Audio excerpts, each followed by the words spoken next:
Assalamualaikum warahmatullahi wabarakatuh. Perkenalkan, saya Raihan Witra Pratama SEME, dosen asisten ahli yang hari ini akan melaksanakan perkuliahan mata kuliah Ekonomi Moneter. Baik, Assalamualaikum warahmatullahi wabarakatuh.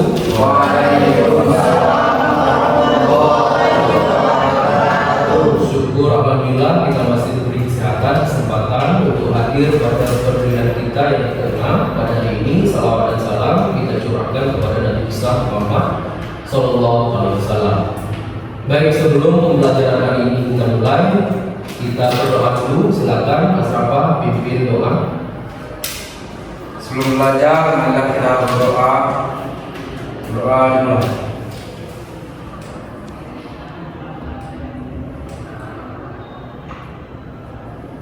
Doa selesai. Oke, untuk melihat kesiapan proses pembelajaran kita pada hari ini, Bapak absen dulu. Asrafa, Raja, Clara, Umi. Oke. Materi baru pertemuan ke-6 tentang peran bank dalam perekonomian. Ada yang masih ingat di pertemuan ke-5 kita mau bicara tentang apa? Silakan. Ya Pak, Silakan. materi sebelumnya tentang angka dan uang Ya, apa itu? adalah rasio yang menunjukkan seberapa besar jumlah uang beredar meningkat dari setiap satu unit tambahan basis moneter uang primer yang diciptakan bank sentral.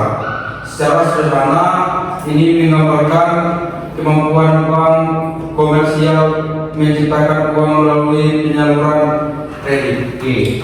Pada pertemuan ke-5 kita sudah berbicara bagaimana cara menghitung. Kalian sudah dibekali dengan rumus-rumus perhitungannya bagaimana ketika uang itu digandakan lewat penyaluran kredit. Nah, hari ini kita akan berbicara tentang peran bank dalam perekonomian. Nah, sebelumnya ini adalah buku referensi yang kita pakai dalam perkuliahan ini. Ini adalah tujuan pembelajaran. Yang pertama, setelah mempelajari pertemuan ke-6 ini tentang bank dan perekonomian, kalian akan mampu menjelaskan fungsi intermediasi, fungsi investasi, dan fungsi sosial dari perbankan. Yang kedua, mampu menguraikan peran bank dalam mendukung perekonomian. Yang ketiga, kalian akan mampu menjelaskan struktur dan otoritas pengawas. Nah, nanti akan kita bahas siapa-siapa saja yang bisa mengawasi perbankan. Sebelum masuk ke materi ini, kalau yang terbersit di pikiran kalian, bank itu apa? Ketika kalian datang ke kantor bank, bank itu apa? Apa? Tempat setor uang. Apa lagi? Menyimpan uang. Apa lagi? Narik uang. Apa lagi? Tempat nabung. Apa lagi? Tempat pinjam. Nah, ke depan akan kita bahas apa sebenarnya inti dari bank. Yang kalian jelaskan tadi sudah benar.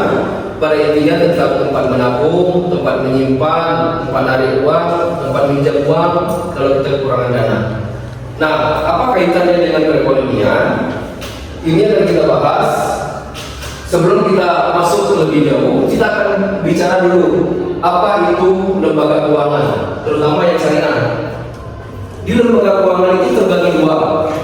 Ada lembaga keuangan bank syariah, ada non-bank. Nah, yang bank syariah ada apa? Bank Mega Syariah. Ada Bank Syariah Indonesia, BSI. Ada yang pakai BSI? Pakai BSI. Itu bank. Dan ada yang non-bank. Non-bank itu asuransi. Nah, ada yang pakai asuransi? Belum. Nanti kalau pendapatan kita sudah naik, kita punya kelebihan dana untuk asuransi. Itu masuk dalam non-bank. Ada yang pernah ke pegadaian? Tapi pegadaian tahu? Pernah apa pegadaian? Pernah menggadaikan? ini tidak ada yang bisa kita gadaikan. Oke, nah itu harus kita ketahui dulu. Ada bank syariah, ada non bank, yaitu asuransi. Oke, sekarang kita masuk. Nah, bank syariah itu terdiri atas bank umum. Bank umum, bank yang menjalankan usaha secara penuh dengan prinsip syariah. Bank BSI, bank muamalah. Nah, di bawah bank syariah itu ada unit usaha. Jadi kalau kita perhitungkan, ini adalah bank utama BSI. Si BSI ini punya anak. Nah, inilah yang disebut dengan unit usaha. Unit usaha misalnya Bank BTPN Syariah, berarti induknya apa? BTPN. Bank Bukopin Syariah, berarti induknya apa? Bukopin. Dan seterusnya. Nah, ini ada yang ketiga, yaitu Bank Pembiayaan Rakyat Syariah, BPR. Yang kantor-kantor kecil, kita lihat kantor-kantor kecil di pasar, itu masuk ke dalam BPR. Misalnya BPR Amanah, Rabbania, dan lain-lain. Oke, sekarang, nah ini adalah contoh yang non bank. Ada Baitul Mal, ada asuransi syariah, dan pegadaian syariah. Itu masuk ke dalam non bank. Nah, sekarang kita masuk ke fungsi intermediasi investasi dan sosial. Harus kalian pahami, fungsi intermediasi adalah sebagai perantara. Pernah dengar kata intermediasi? Mediasi pernah? Kalau ada orang yang sedang bertengkar, si A bertengkar dengan si B, orang yang bertengkar berperan sebagai apa? Penengah, mediasi. Nah, pada intinya perbankan itu A, ini B, dan ini bank. Fungsi intermediasi bank itu sebagai perantara. Perantara apa? Orang yang kelebihan uang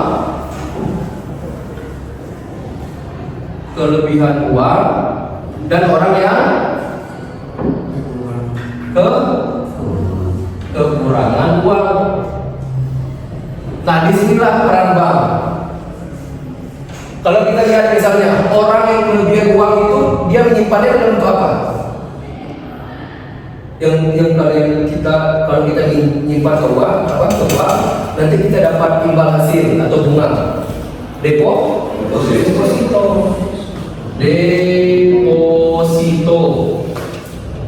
Orang yang kelebihan uang, orang yang kekurangan uang, dia ke bank maunya apa? Minjam.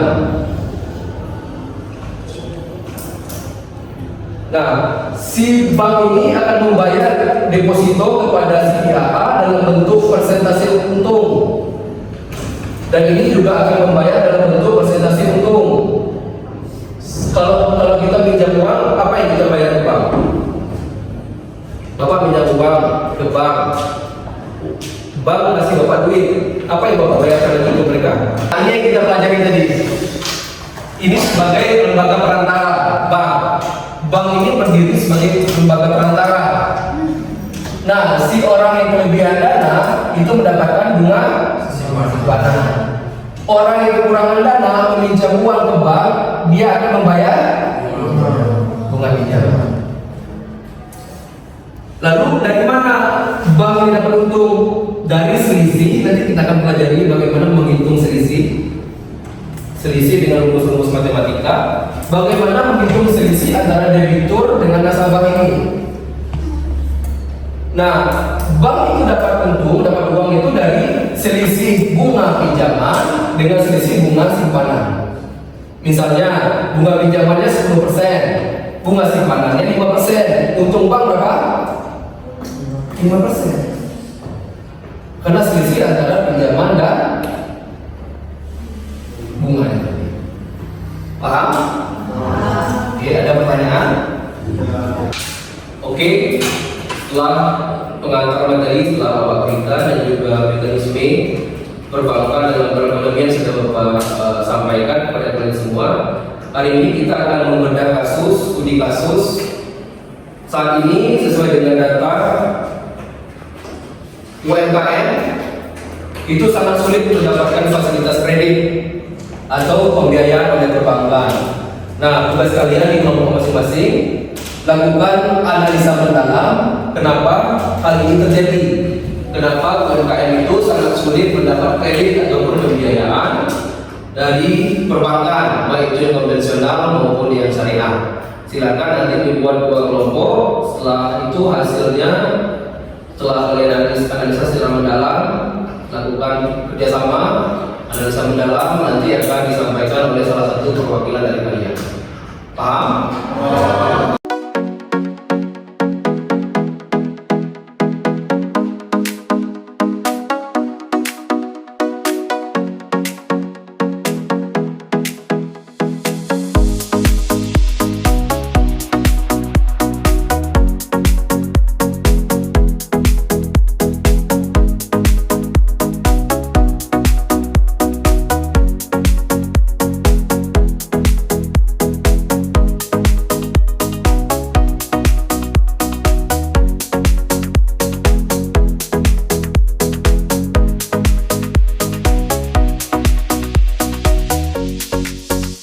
Dari kelompok 1 sudah selesai diskusinya? Sudah. Oke, silakan tunjuk salah satu rekannya untuk menyampaikan hasil diskusinya perihal kenapa UMKM sulit mendapatkan fasilitas kredit. Silakan. Perkenalkan nama dan juga langsung jawabannya. Baiklah, perkenalkan nama saya Usama. Saya menjawab pertanyaan tadi. Kenapa alasan utamanya penolakan adalah tidak adanya aset berwujud, berarti seperti sertifikat tanah atau BPKB yang bisa dijadikan jaminan kredit. Terus yang pencatatan keuangan tidak rapi. Banyak UMKM tidak memiliki laporan laba rugi atau arus kas yang terstruktur sehingga bank sulit menilai kelayakan. Terus yang legalitas usaha belum lengkap, belum memiliki izin usaha resmi seperti NIP atau nomor induk berusaha yang menjadi syarat utama legalitas perbankan. Terus yang riwayat kredit buruk atau tidak ada. UMKM seringkali masuk blacklist atau slik OJK karena pernah menunggak atau justru belum pernah meminjam sama sekali sehingga tidak memiliki kredit. Oke, terima kasih. Kasih aplaus untuk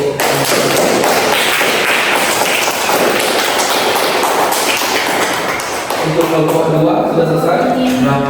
Silakan ditunjuk salah satu rekannya untuk menyampaikan hasil diskusi dari kelompok 2. Assalamualaikum warahmatullahi wabarakatuh. Kami dari kelompok 2, saya dari kelompok 2 ingin mempresentasikan hasil diskusi tentang daftar sederhana penyebab UMKM sulit mendapatkan kredit perbankan. Kredit macet meningkat, tingginya risiko kredit bermasalah, NPL membuat bank lebih berhati-hati. Ruang keuangan tidak rapi, banyak UMKM belum memiliki laporan keuangan yang formal dan jelas. 3. Kurang agunan, pelaku usaha tidak memiliki aset tetap seperti sertifikat tanah untuk jaminan. 4. Riwayat kredit kosong, riwayat pinjaman belum tercatat di sistem perbankan SLIK. 5. Daya beli menurun, penjualan UMKM turun sehingga bank ragu mereka bisa membayar cicilan. 6. Belum legal, banyak UMKM belum memiliki izin usaha resmi seperti NIB. 7. Syarat rumit, prosedur dan birokrasi bank dinilai terlalu berbelit-belit. Baiklah, sekian dari saya. Assalamualaikum warahmatullahi wabarakatuh. Kasih aplaus untuk kawannya.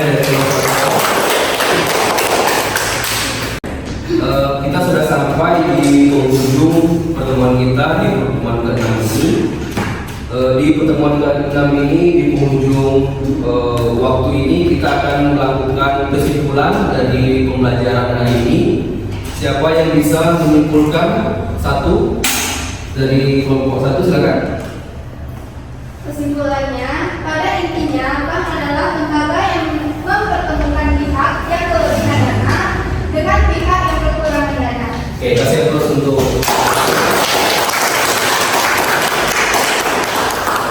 dari kelompok 2, silakan ada yang menyimpulkan, silakan berapa?